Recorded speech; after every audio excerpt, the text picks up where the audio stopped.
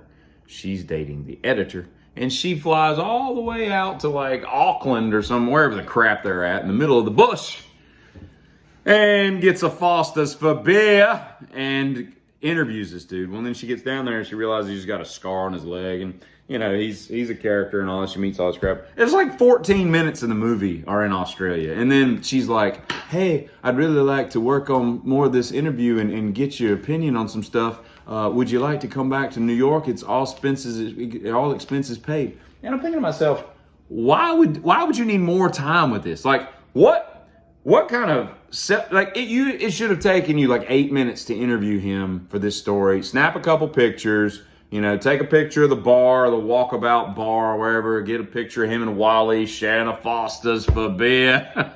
You know, all this.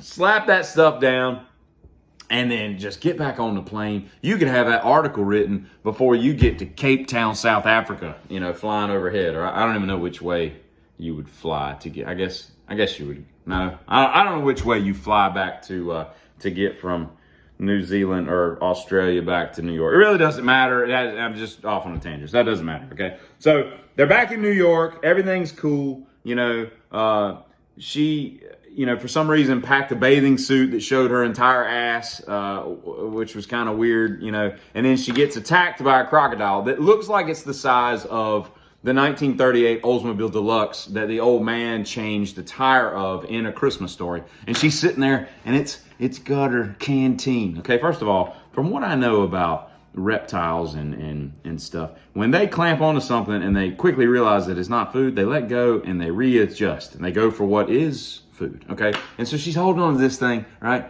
Now, I don't know what this canteen was made of, but they didn't have stuff made in 1986 that was strong enough to hold that thing. That thing would have ripped, and all she had to do was just duck and swing your head, and that thing would have just gone off. And instead, she's like in a tug of war. That crocodile's just holding on to it, and he's not winning. Like he's holding there. Her like C-spine is here, and we got that pulling this way, and her C-spine going the other. You see, collar, you know, and it's and the somehow the alligator's not, or the crocodile's not winning. And he's got his feet planted. He's pushing back, and he can't get this conceivably 132-pound woman.